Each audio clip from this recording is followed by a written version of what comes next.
I've been in maintenance now on a GLP-1 for a couple of months, and I'm noticing something. My hunger is coming back. Now, I could increase my Zepbound dose. That's what I would do if I were in weight loss mode still. But I'm gonna try something different, and that's what I'm gonna talk about today. Okay, let's go.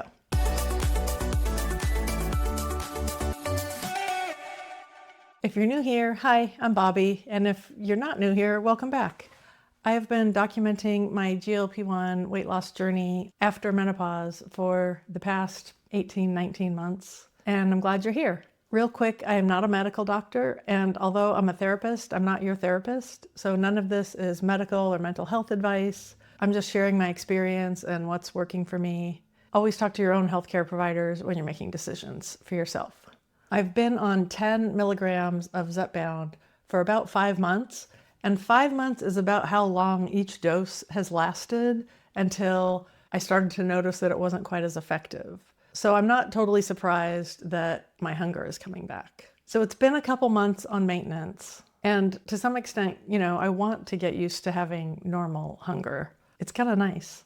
But one thing that's not the same, and this is really important, is that food noise has not come back. In the past, whenever I went up in dose, first of all, I was still trying to lose weight. And second of all, besides being more hungry, I had more food noise. And I don't have food noise right now. I just noticed that I get hungry before meal times and that I can eat more at meal times than I would have before. And I'm choosing to think of that as a good, healthy thing. But I don't want it to keep going to where I have trouble maintaining my weight. I say I'm maintaining, but I gotta be honest, I've lost a few pounds during maintenance. I actually started maintenance when my body fat was like a little bit too high because I just decided I didn't care if I lost more weight. I more just wanted to do body recomposition.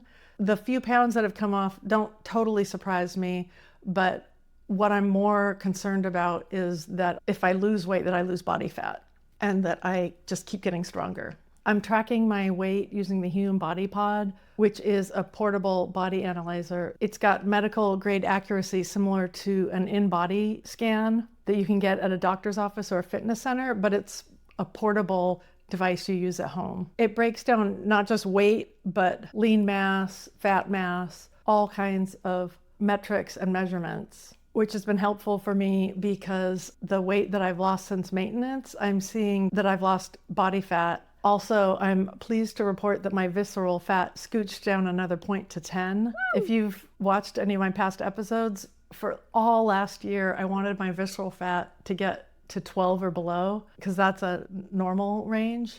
And it took forever, but when it finally got to 12, I practically threw a party. And then it went down to 11, and now it went down to 10. So that visceral fat, which is the metabolically active fat that surrounds your organs, is the dangerous kind of fat that's associated with all kinds of health risks. You have to have some visceral fat. It helps cushion your organs, but I don't want to have too much of it. So I'm happy that it's continuing to go down. I'm happy that my strength is improving and my body fat is going down. If you want to try the Human Body Pod, my discount code stacks on top of whatever specials they're running. BOBBI is my discount code. I'll put the link and the code in the description so you can check it out if you're interested. So instead of just upping my Zepbound and suppressing my appetite again with Zepbound and struggling to eat enough, I would rather build the kind of skills and habits and relationship with food and hunger that I need to eat well-balanced meals every day. Like it's not a big deal. Even though I didn't struggle with obesity my whole life until after menopause, I did have food noise my whole life. And I did really struggle to keep from eating too much. The difference is that when I did find that I'd gained a few pounds, I was always able to just, diet and exercise and lose the pounds. And that's what stopped after menopause. So what I didn't realize until the food noise went away on GLP-1s is that I had never really distinguished between food noise and actual hunger. And that's what I'm figuring out now. I literally didn't know the difference. I just thought I was hungry all the time. And so I just tried to make sure to eat what I knew were normal portions, even though I felt like I could have eaten, infinitely. Now the difference is clear to me, and I can confidently say that right now, these past couple weeks that I've noticed this change, I'm just thinking about food when I'm hungry. I'm not thinking about food just like intrusively or for no particular reason. I actually feel like physical hunger before meal times. It's really nice not to have to set alarms to eat. I did that for months to make sure I got enough calories while I was in a calorie deficit and losing weight. And if the food noise comes back, that's a different conversation. I would definitely consider going up in dose to suppress the food noise and deal with whatever appetite suppression came along with it, because the freedom from food noise has been one of the biggest benefits of this medication for me. Okay, so I'm not increasing my dose. So what am I doing to deal with this increased hunger? I'll let you in on my plan. And I gotta warn you, my plans are always super boring. Like, I've shared my big secret for definite success losing weight in the past. And what is it? It's consistency. So boring, right? But it works. So my big plan for maintaining my weight with the return of hunger, I'll tell you what it is, and then I'll explain why I think it'll work. What I'm gonna do is eat 3 balanced meals a day that all contain protein, carbs, fat, and fiber. This sounds so mundane, but it's based on research, and I'm gonna tell you a little bit about that research, because for me, it was a real eye-opener about why it's so important to have these balanced meals. There are hormonal reasons why having some of each macro and making sure that enough of the carbs have fiber in them, why that is so important for feeling full, staying full, being satisfied, and not overeating. If you're enjoying this, please feel free to hit like and subscribe. Share it with someone you think might find it interesting. It helps the YouTube algorithm show it to people who might be interested in this content when viewers like and subscribe and comment and stuff like that. I also have an email newsletter that I send out every 2 weeks. When you sign up, the first email you get from me, you get my protein smoothie recipe. I'll put the link here and I'll put the link in the description. So if you didn't know what macros are, our food is made up of 3 things, or 3 macros: fat, protein, and carbs, aka macronutrients. And it turns out that these macros affect our hormones differently. Protein raises the peptide YY, which sends a very strong signal to our brain that we're full.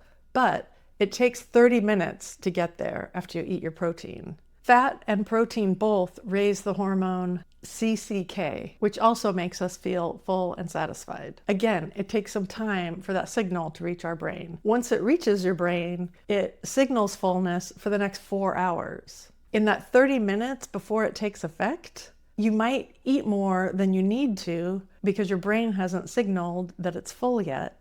So in that 30 minutes where you might overeat, here's where fiber comes in. Carbs don't have the same hormonal effects as protein and fat. Carbs can potentially spike the hormone insulin, which is going to cause blood sugar spikes and affect us in feeling more hungry. But here's the really important kicker, is that carbs that have fiber in them physically signal fullness. It's not a hormonal signal. It's that physically the fiber fills up our stomach and we get a physical sensation that we're full. They literally fill us up.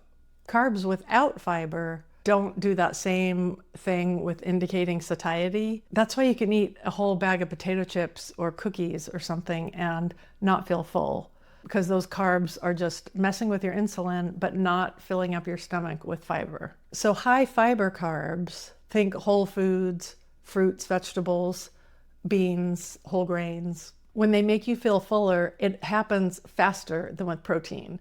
So that's what you're going to eat, so that in that window of time after you've eaten your protein, but you're not feeling full yet, you eat your fiber and you feel satisfied. The fiber effect of feeling full only lasts as long as the food is in your stomach.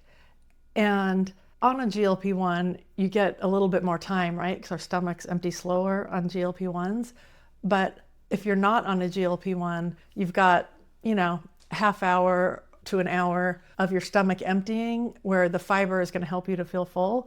Well, wouldn't you know it, that's just the amount of time you need for the protein to kick in and signal that you're full for several hours. So the protein and the fiber really work together to help you feel satisfied eating a healthy portion of meal. When my appetite's been really suppressed on GLP-1s, I always ate my protein first, because I knew how important it was to get the protein. and I wasn't sure if it would fill me up and I wouldn't really have room for much else. Eating the fiber first would have really filled me up and made it difficult for me to get enough protein, so I ate my protein first. But now that I'm hungrier, I have room for everything. Now I find I'm able to kind of be hungry enough for a full meal now. So honestly, I'm not sure if the order of the food matters for me much right now. Like a lot of my meals, all the ingredients are mixed together in a salad or a curry or a pasta dish. And I'm not necessarily eating my protein first. I'm just kind of making sure I get all of them in one meal. But I do know that it's something that you can experiment with. Like if you have a really small appetite, eat your protein first. You won't feel full yet and you'll have time to get your fiber in. Whereas if you eat your fiber first, it's going to fill you up really fast and you might feel too full to eat your protein. So I think it's kind of an individual thing. Right now, I'm finding my hunger it's not ravenous. It's just that compared to having such a suppressed appetite for so many months, it's kind of startling to me to have this hunger before meals. I do get satisfied eating a balanced meal, and I'm not finding that the order particularly matters right now, but I'll let you know if that changes. So that's my super boring plan, eating 3 balanced meals a day that get enough protein and fiber to make me feel satisfied for several hours and to not overeat. The funny thing is, this isn't a huge change to how I've been eating, but having this understanding of how the different macros affect our hormones and our hunger and fullness really makes me feel more prepared to deal with satisfying my hunger after not having much hunger for so long. This is all kind of part of me developing a healthier relationship with food and hunger. Instead of relying on appetite suppression of GLP-1s or before GLP-1s, I really just relied on spending a lot of energy tuning out food noise and just telling myself, like, this is what you should eat, and just eating that much, even though I never really felt satisfied because the food noise was raging. God, it took so much energy. If the food noise comes back, I'm going to talk to my doctor, and I'm almost sure that what I would do is increase my dose. Maybe I wouldn't increase from 10 to 12 and a half. Maybe I would bump up to 11 or something and see if that took the edge off the food noise. But I can't go back to fighting the food noise all the time. But dealing with normal hunger, totally. I'm like totally ready to deal with that. It's just such an important distinction that I wouldn't have understood before I saw what it was like to not have food noise, that physical hunger and food noise are totally different beasts. They're not the same thing at all. And it's really empowering for me to learn the difference between them. How strange that I'm learning this now at age 57, because I'd had so much food noise my whole life and I didn't realize it. Right now, I'm just noticing that I wake up hungry for breakfast, and around lunchtime, I start to get hungry, and before dinner time, I start to get hungry. So I think that's good. What I'm going to watch for are things like, is my hunger staying level at a place where eating appropriate portions is satisfying me? Or am I getting really hungry? Because then it's going to be hard to maintain. Am I still eating enough? I don't think I'll have a problem with that right now. And is any food noise back?